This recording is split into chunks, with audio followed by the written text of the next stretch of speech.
Hello students, in this video we will cover chapter first of mutual fund distributors module. The name of the chapter is investment landscape. तो ये chapter कुछ ऐसा है जिसमें आपको ये सिखाया जाएगा कि हमें किन किन बातों का ध्यान रखना है when we are advising to our clients, और आपको कैसे उनको म्यूचुअल फंड रिकमेंडेशन देनी है और कौन कौन सी बातों का आपको ध्यान रखना है while analysing the performance of mutual fund. तो बहुत ही इंपॉर्टेंट मॉड्यूल है ये म्यूचुअल फंड डिस्ट्रीब्यूटरशिप का, और इसके अंदर खासकर से ये आपको बताया जाएगा कि किन किन सारे पॉइंट्स को आपको ध्यान रखना है, क्या चेकलिस्ट होती है एक म्यूचुअल फंड को एनालाइज करने की, और क्लाइंट की पोर्टफोलियो को क्लाइंट के प्रोफाइल को आपको कैसे समझना है, उनके रिस्क मैनेजमेंट्स को कैसे प्लान आउट करना है और उनकी फाइनेंशियल प्लानिंग म्यूचुअल फंड्स के थ्रू कैसे करनी है। तो ये मॉड्यूल सारा इसी की जो बॉर्डर लाइन है, जो इसका स्कोप है इस मॉड्यूल का, वो यही है।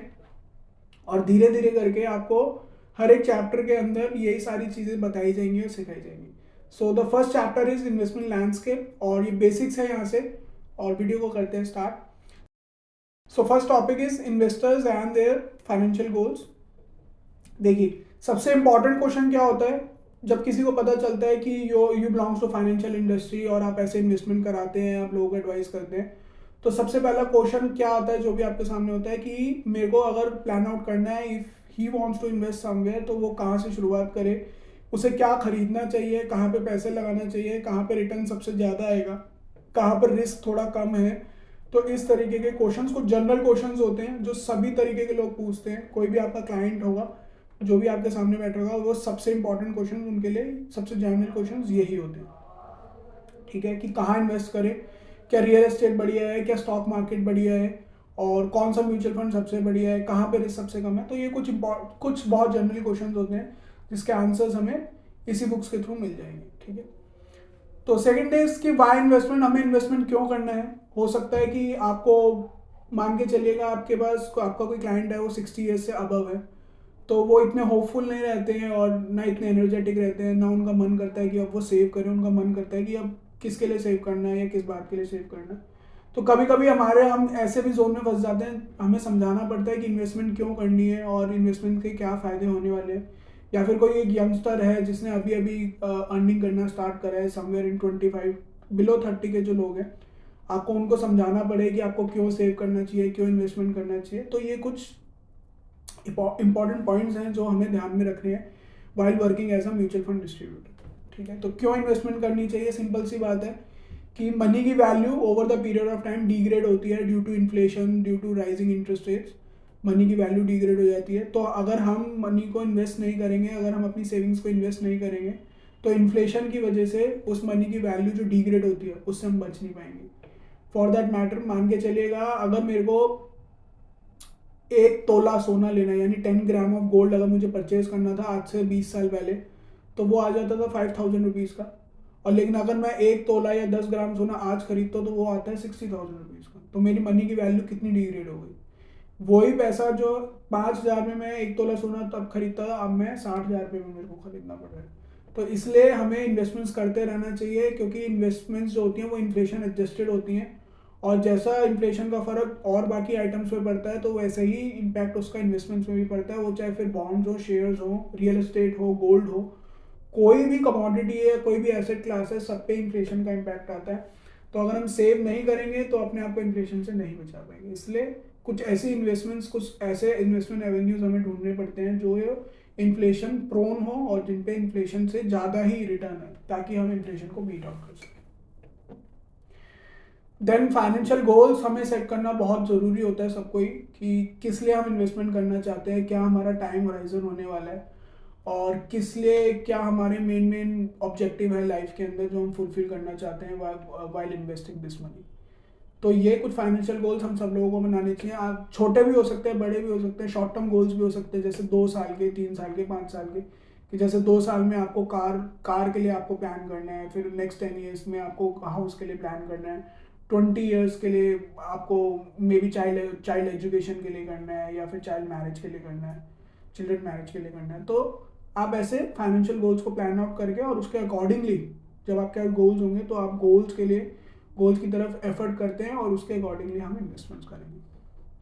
तो आपको बुक में ऐसे ही कुछ एग्जांपल मिलने वाले हैं कि marriage of son, lifestyle funding, retirement funding, buying a vehicle, और renovating one's house, planning a big vacation. तो ये कुछ फाइनेंशियल गोल्स के इंपॉर्टेंट पार्ट होते हैं।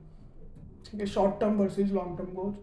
तो जो आपको लॉन्ग टर्म मीन्स, तो आपका एंड क्या है, मतलब एंड गोल्स क्या है या एंड ऑब्जेक्टिव क्या है आपका लाइफ का, कि you want to retire rich, you want to retire having a corpus of 1 CR 10 CR।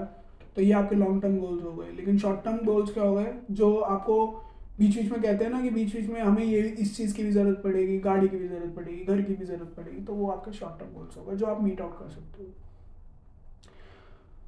तो इसीलिए हमारे पास क्या ज़रूरी होना चाहिए, financial goals, time horizon and inflation को बीट करने की एक स्ट्रैटेजी होनी चाहिए। ठीक है, तो savings and investments go hand in hand. अगर सेविंग्स होगी तो ही इन्वेस्टमेंट करेंगे, अगर हम खर्चा कर देंगे तो इन्वेस्टमेंट किस बात की रहेगी। तो यहाँ पे इंपॉर्टेंट क्वेश्चन अब ये आते हैं। अब हमारे लिए जो इंपॉर्टेंट क्वेश्चन है वो ये है कि हाउ टू इवेल्युएट इन्वेस्टमेंट्स। तो जब मेरे को इन्वेस्टमेंट करना है तो मैं जो जहाँ भी इन्वेस्टमेंट करने जा रहा हूँ तो उसको इवैल्यूएशन कैसे करूँ, कौन मतलब उसका जांच पड़ताल कैसे करूँ कि इट्स सेफ और नॉट, कितना रिस्क इन्वॉल्व है। तो ये सारी चीज़ें हम देखेंगे। तो देखिए, फैक्टर्स टू इवैल्यूएट इन्वेस्टमेंट्स, सबसे ज़रूरी क्या होता है कि हमें एक तो सेफ्टी वाला पैरामीटर फुलफिल करना होता है कि भैया सेफ होना चाहिए। क्यों? क्योंकि हमारी हार्ड अर्न मनी होती है, मेहनत मजदूरी की कमाई होती है। तो उसके लिए हमें ये इंश्योर करना चाहिए कि वो सेफ़ है कि नहीं है, क्योंकि आप रिस्क लेंगे और अगर वो पैसा चला गया तो आप कहीं के भी नहीं रहेंगे। ऐसे लिक्विडिटी, लिक्विडिटी माने तरलता। लिक्विडिटी माने ऐसा नहीं होना चाहिए कि कल को हमने एक एसेट बाय कर लिया और फिर हम उसको बेच ही नहीं पा रहे, कोई बायर ही नहीं है, कोई नेक्स्ट बायर नहीं है, कोई नेक्स्ट सेलर नहीं है। तो ऐसा नहीं होना चाहिए। Easy buy and selling, liquidity माने ईजी बाय एंड सेल। जैसे आपको पता होगा स्टॉक मार्केट हो गया, तो स्टॉक मार्केट के लिए आपका जब मन करे आप शेयर खरीद सकते हो, जब मन करे आप शेयर बेच भी सकते हो। तो इजी बाय एंड सेल को आप लिक्विडिटी बोलते हैं। देन रिटर्न, तो रिटर्न्स तो हमारा मेन कंसर्न है ही कि हमें ज़्यादा रिटर्न कमाना है अपने इन्वेस्टमेंट में। तो डिफरेंट इन्वेस्टमेंट एवेन्यूज़ के डिफरेंट रिटर्न साइकिल्स होती हैं, डिफरेंट रिटर्न पर्सपेक्टिव होते हैं। जैसे कुछ बहुत ज़्यादा रिटर्न प्रोवाइड करने के लिए होते हैं कुछ ऐसे, और कुछ स्टेबल रिटर्न होते हैं जैसे bond market, debt market. Stable return आएंगे, रेगुलर रिटर्न आएंगे, लेकिन कम आएंगे। एफडी हो गई, आरडी हो गई, कम रिटर्न आते हैं लेकिन रेगुलर आते हैं। लेकिन अगर आप स्टॉक मार्केट की बात करते हो या फ्यूचर म्यूचुअल फंड की बात करते हो तो वहाँ पे थोड़े से हायर साइड पे रिटर्न रहते हैं। क्यों? क्योंकि वहाँ पे रिस्क एक फैक्टर जरूर रहता है। ठीक है, तो रिस्क एंड रिटर्न को हैंड इन हैंड। अगर रिस्क ज़्यादा होगा तो रिटर्न ज़्यादा होगा, रिस्क कम होगा तो रिटर्न भी कम होगा। इसलिए यहाँ पे हमने बात करी है तीनों की।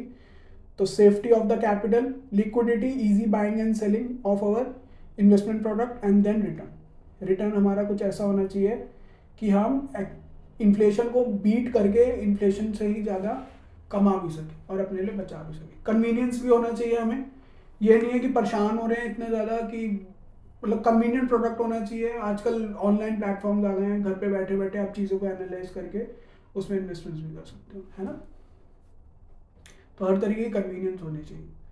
देन टिकट साइज, हमें ध्यान रखना है कि ऐसा ना हो कि हमारे अकॉर्डिंग होना चाहिए। अगर लेट्स से हम 5000 रुपीज़ का मंथली इन्वेस्टमेंट कर सकते हैं या 5000 रुपीज़ की मंथली हमारी सेविंग्स हैं, तो ऐसा होना चाहिए हमारा जो एसेट क्लास जहाँ भी हम पैसा लगाने हैं कि वहाँ पे 5000 एक्सेप्टेबल हो। अब जैसे रियल एस्टेट है, रियल एस्टेट में आप डील करने जाएंगे तो लैक्स में होगी, मिनिमम टू मिनिमम भी लैक्स में होगी।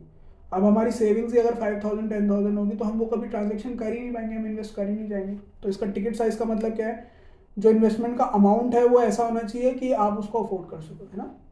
तो क्या कर रहा है, minimum investment required to invest in that product. तो टिकट साइज हमारा हमारे अकॉर्डिंग होना चाहिए। तो म्यूचुअल फंड ये ऑफर करता है कि जो भी आपका सेविंग्स है आप उसको आराम से बिना किसी हिचक के डायरेक्ट इन्वेस्ट कर सकते हो। क्योंकि मिनिमम टू मिनिमम इन्वेस्टमेंट कितना होता है म्यूचुअल फंड में, 500 रुपीज़, हमेशा ध्यान रखिएगा। और जो सेबी की करंट चेयरपर्सन है वो उन्होंने प्रपोजल क्या करा है कि इसको 500 को हटा के 250 रुपीज़ कर देंगे। 250 रुपीज़ पर मंथ के हिसाब से अब आप म्यूचुअल फंड में एसआईपी कर सकते हो। तो ये आप सोच के देखिए 250 कितना कम हो गया।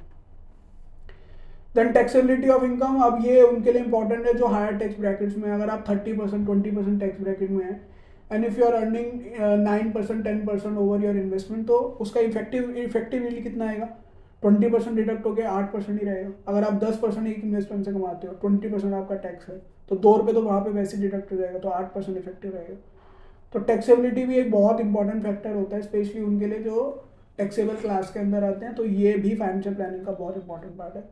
और उसके बाद टैक्स डिडक्शन, कहीं कहीं पे क्या होता है कि जब आप इन्वेस्टमेंट को, आपकी इन्वेस्टमेंट मेच्योर होती है या फिर आप अपना प्रॉफिट जब बुक करते हैं या सेल करते हैं, तो वहीं पे ऑटोमेटिकली टैक्स डिडक्शन हो जाता है, जिसको हम टीडीएस भी बोलते हैं। तो इस चीज़ का भी आपको ध्यान रखना है कि कहाँ पे टैक्स का, ये पूरा टैक्स प्लानिंग का पार्ट है, तो टैक्स प्लानिंग को भी आपको ध्यान में रखना है। उसके बाद कौन कौन से एसेट क्लास हैं जिनको म्यूचुअल फंड्स कवर करते हैं, एक बार वो भी देख रहे हैं। तो फिजिकल एसेट क्लास के अंदर हमारे पास रियल एस्टेट है, तो रियल एस्टेट में residential properties and commercial properties दोनों कवर होती है। कमर्शियल वहाँ पे जहाँ पे कमर्शियल एक्टिविटीज़ होने वाली, जैसे मॉल्स हो गए, शॉपिंग कॉम्प्लेक्स हो गए, तो ये कमर्शियल आ जाएगा। देन रेजिडेंशियल में हाउसिंग सोसाइटीज़ हो गए रेजिडेंशियल में। देन अब रियल एस्टेट के अंदर फिजिकल और फाइनेंशियल दोनों तरीके के हो गए। फिजिकल माने कि जो कंस्ट्रक्शन एंड डेवलपमेंट के अंदर है, फाइनेंशियल माने जो सब मान के चलेगा जो वो कंपनियां जो एसोसिएट हो गई कंस्ट्रक्शन और बिल्डिंग कंपनीज। तो इनडायरेक्ट आपका वो हो जाएगा इनडायरेक्ट इन्वेस्टमेंट, कैसे? थ्रू अदर म्यूचुअल फंड, यानी रियल एस्टेट म्यूचुअल फंड या रियल एस्टेट इन्वेस्टमेंट ट्रस्ट या फिर इंफ्रास्ट्रक्चर इन्वेस्टमेंट ट्रस्ट। अब आपकी इनडायरेक्ट होल्डिंग हो जाएगी, indirect holding, you are indirectly making investments in real estate companies. Then आप कमोडिटी फंड भी हो सकते हैं, आपके पास गोल्ड हो गया, जैसे सिल्वर हो गया, gold fund and commodity ETF। Most probably इसके अंदर क्या होता है, बुलियन कमोडिटी जितनी भी होती है, luxury commodity, luxury metals, gold and silver, वही होता है। देन आप इक्विटीज में भी इन्वेस्ट कर सकते हो, ब्लू चिप, यानी जो सबसे आई वुड से कि जिसका हिस्टोरिकल ट्रैक रिकॉर्ड है, जो सबसे हाई परफॉर्मेंस कंपनी है, गुड फाइनेंशियल परफॉर्मेंस है, डिविडेंड ट्रैक रिकॉर्ड है, टॉप क्लास कंपनीज है, और जिनको आप रोजमर्रा की लाइफ में देख सकते हो, फील कर सकते हो, तो well known well establish name होता है, वो ब्लू चिप कंपनीज है। देन उनसे जो नीचे हल्की कंपनीज होती हैं, इमर्जिंग ब्लू चिप जिसे बोलते हैं, वो मिड साइज कंपनीज होती हैं। देन स्मॉल साइज जो छोटी छोटी कंपनियां होती हैं और वो भी अच्छा कर रही होती हैं, हाई ग्रोथ कंपनी, वो small size. Then unlisted companies जिनके अभी मार्केट में शेयर नहीं लिस्ट हुए हैं, एंड देन फॉरेन स्टॉक्स यानी फॉरेन कंपनी, जैसे एप्पल हो गया, गूगल हो गया, नेटफ्लिक्स हो गया। देन कुछ फिक्स इनकम सोर्सेज भी होते हैं, इसके बारे में आपको पता ही है, बैंक एफडीज हो गई, आरडीज हो गई, फिर पब्लिक प्रोविडेंट फंड हो गया, bonds, debentures and post office schemes. ये फिक्स इनकम है, low risk but stable return. Fix income माने हो गया low risk and stable return. और ये काफ़ी मतलब ऑर्थोडॉक्स फाइनेंशियल प्रोडक्ट्स हो गए आज की तारीख में। अब नए नए फाइनेंशियल प्रोडक्ट्स आ रहे हैं मार्केट के अंदर, तो ये बीते जमाने की बातें हो गई हैं। इक्विटीज़ का यहाँ पे एक्सप्लेनेशन है कि इक्विटीज़ में आपको क्या होता है, शेयर्स में क्या होता है, आप ओनर बन जाते हो, बिजनेस के पार्ट ओनर बन जाते हो, जितना भी आप शेयर्स खरीदेंगे आपको उतनी ओनरशिप मिल जाएगी, और आप शेयर होल्डर्स भी कहलाए जाते हो। और क्यों, इसके लिए आपको क्या मिलता है, इसमें आपको राइट टू वोट मिलता है, वोटिंग राइट्स, आपको बिजनेस में बोलने का अधिकार मिलता है। तो जैसे कोई भी बड़ा बिजनेस एजेंडा होता है, जैसे नई कंपनी को एक्वायर करना, पुरानी कंपनी को बंद करना, बिजनेस एक्सपेंशन करना, बाजार से और पैसा उठाना, या फिर कोई यूनिट को बंद करना, तो वो उसमें आपको बोलने का अधिकार मिलेगा, यानी वोटिंग राइट्स, बोलने का अधिकार, plus right to participate in the profits through dividend. आपको प्रॉफिट में पार्टिसिपेट करने का भी अधिकार मिलता है, जिसको हम बोलते हैं डिविडेंड। तो आपको पैसे का भी अधिकार मिलेगा और बोलने का भी, दोनों का। फिक्स इनकम आपको पता ही है। बॉन्ड्स क्या होते हैं, bonds are the instrument that acknowledges debt, कि बॉन्ड वो इंस्ट्रूमेंट हो गया, जैसे कंपनी आपसे डेट लेती है तो हम उसको बॉन्ड बोल देते हैं। कोई भी प्राइवेट कंपनी या गवर्नमेंट कंपनीज आपसे कुछ भी डेट लेती हैं, कुछ भी उधार लेती हैं, तो हम उसको डेट देते हैं, बॉन्ड बोल देते हैं। और इसमें आपको क्या मिलता है, प्रिंसिपल्स प्लस इंटरेस्ट, आपको दोनों वापस मिलेगा, प्रिंसिपल प्लस इंटरेस्ट। ठीक है। देन इन्वेस्टमेंट रिस्क, कौन कौन से रिस्क एसोसिएट होते हैं इन्वेस्टमेंट के साथ। इन्फ्लेशन रिस्क मैंने आपको बता ही दिया, हम डिस्कस कर चुके हैं। इन्फ्लेशन का माने क्या होता है, महंगाई से जुड़ा हुआ जो रिस्क होता है। देखिए, महंगाई एक ऐसा फैक्टर होता है जो एवर प्रेजेंट, एवर परवेसिव होता है मार्केट के अंदर, और महंगाई एक ऐसी चीज़ है जिसको हम पीछा नहीं छुड़ा सकते। और आपने देखा ही है, आपने कभी हमेशा फील किया होगा कि धीरे धीरे करके सारी चीज़ें महंगी होती रहती है। सस्ता इस फाइनेंशियल सिस्टम के अंदर कुछ भी चीज़ सस्ती नहीं होती है, क्योंकि एवर ग्रोइंग पॉपुलेशन है, एवर ग्रोइंग डिमांड है, और डिमांड और पॉपुलेशन के चलते चीज़ें अपने आप महंगी होती जाती हैं, क्योंकि उनकी नेसेसिटी बढ़ती जाती है, इसलिए वहाँ पे इन्फ्लेशन हमेशा रहता ही है। आप पेट्रोल देख लीजिए, सबसे बढ़िया एग्जांपल है, 40 रुपीज़ 30 रुपीज़ का हुआ करता था, आज 100 रुपीज़ के आसपास आ गया। तो इन्फ्लेशन बहुत बड़ा रिस्क है। तो मान के चलिए अगर आपने ऐसी जगह पे पैसा लगा दिया जहाँ पे आपको रिटर्न तो आ रहा है 5%, लेकिन इन्फ्लेशन ही 6% है, तो that means your money is already losing 1%। 1% का आपको वैसे ही लॉस हो रहा है, क्योंकि एक साल के अंदर वो चीज़ वैसे 6% महंगी हो जानी है इन्फ्लेशन के अकॉर्डिंग, है ना। तो ये क्या कह रहा है कि inflation erodes the purchasing power of the money, purchasing power जो है मनी की वो लूज हो जाती है। तो एटलीस्ट हमें ऐसा एक इन्वेस्टमेंट प्रोडक्ट लेना चाहिए जो इन्फ्लेशन को तो बीट करे। फिर लिक्विडिटी रिस्क मैंने आपको समझा दिया था कि इजी बाइंग एंड सेलिंग होनी चाहिए, ऐसा नहीं कि हमारा पैसा फंस जाए।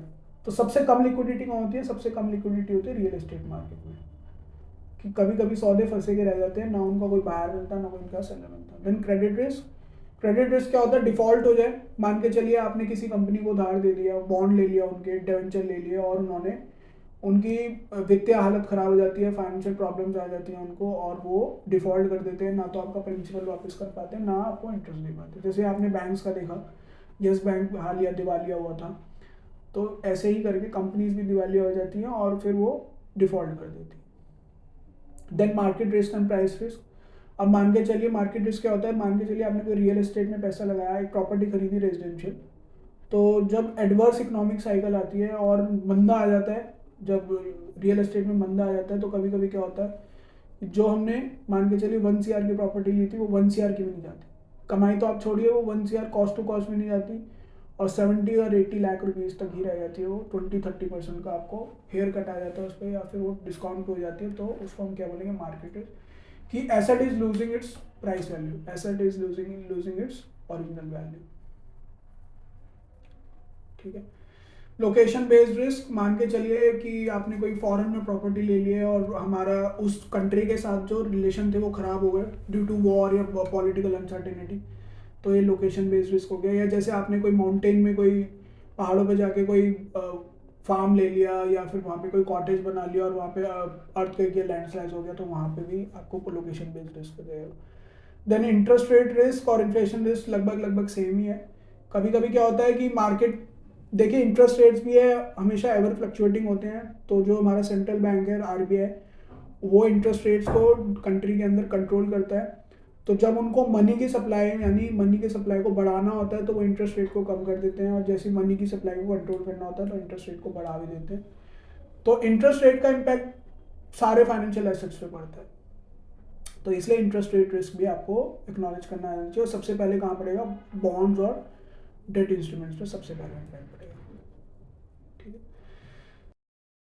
फिर आप इससे बचने के लिए क्या क्या कर सकते हैं और आपकी क्या मैनेजमेंट स्ट्रैटेजीज होनी चाहिए? अवॉइड, मतलब आप ऐसे ऐसे इंस्ट्रूमेंट्स को अवॉइड कीजिए जिसको आप नहीं समझ पा रहे हैं, जिसकी इन्वेस्टमेंट साइकिल को नहीं समझ पा रहे हैं, या जिसकी बिजनेस साइकिल को आप नहीं समझ पा रहे, उनके रिस्पेक्टिव रिस्क को नहीं समझ पा रहे, ऐसे इंस्ट्रूमेंट्स को आप अवॉइड कीजिए।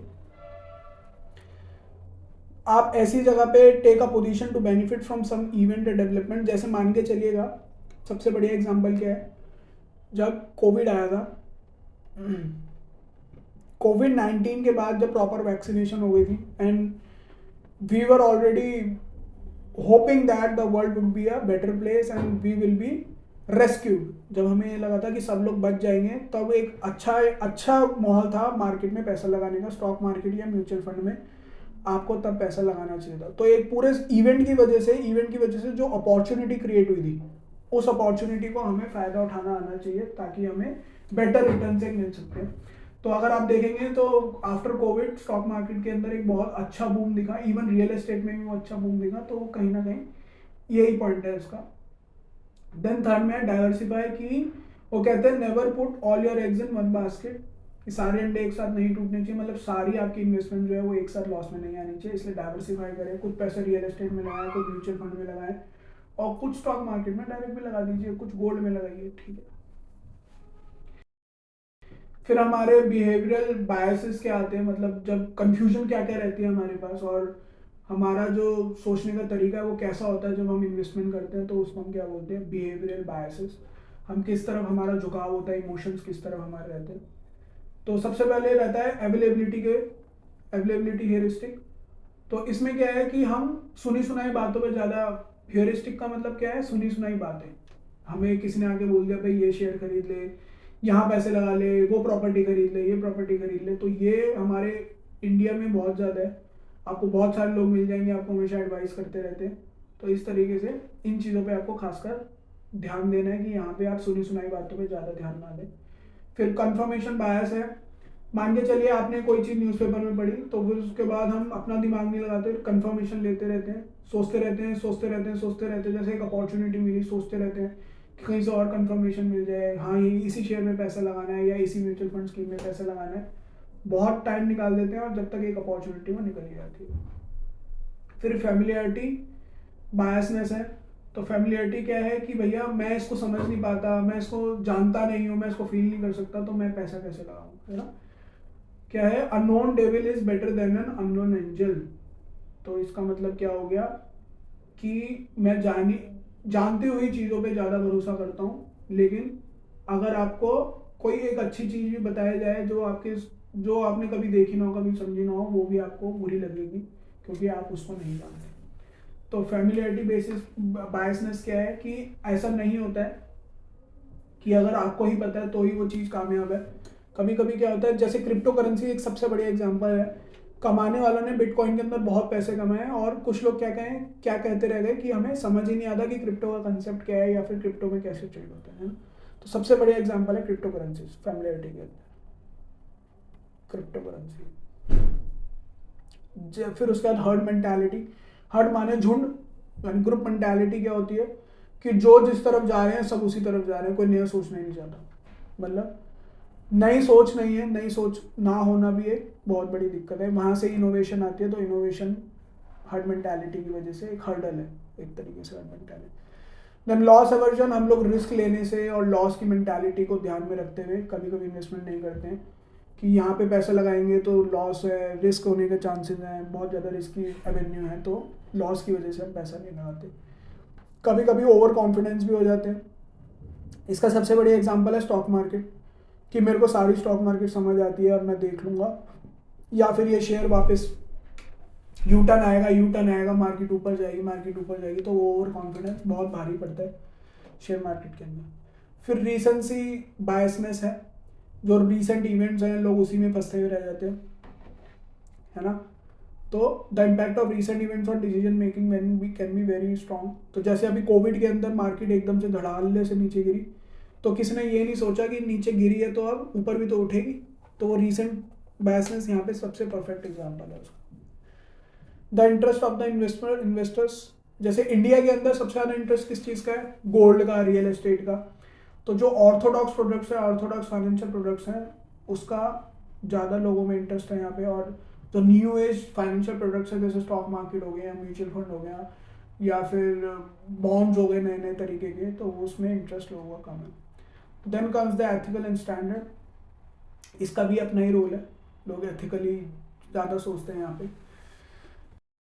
देन उसका रिस्क प्रोफाइलिंग बहुत एक इंपॉर्टेंट फैक्टर है। When you are advising to your client, आपको उसकी रिस्क प्रोफाइलिंग करनी चाहिए कि the amount of risk he can assume and he can absorb, the amount of risk which he can not absorb, avoid करना चाहिए ऐसे investment products को। तो risk profiling is very very very important.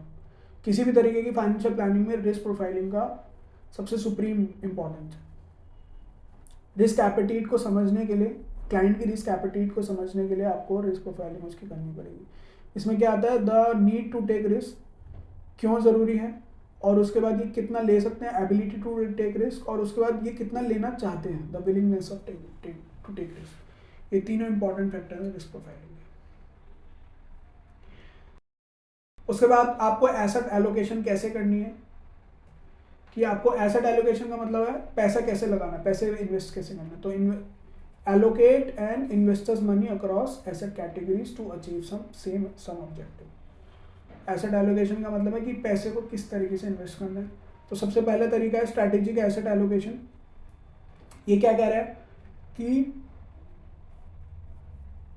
it considers the return required from the portfolio to achieve the goals given the time horizon available for the corpus to be created and the risk profile of the, मतलब जितना risk को assume कर सकते हैं उस हिसाब से, जो उनका फाइनेंशियल गोल है उस हिसाब से, और जितने टाइम में उन्हें करना है। तो ये पूरा स्ट्रैटेजिकली हो गया कि मान के चलिए कि मेरे को 10 साल के अंदर 1 CR जोड़ना है, तो 1 CR के हिसाब से, एंड आई कैन एज्यूम अगर मैं आज 20 लाख रुपए लगा रहा हूँ तो आई कैन एज्यूम 40% रिस्क, मतलब मैं 20 लाख के 40% यानी 8 लाख का रिस्क उठा सकता हूँ।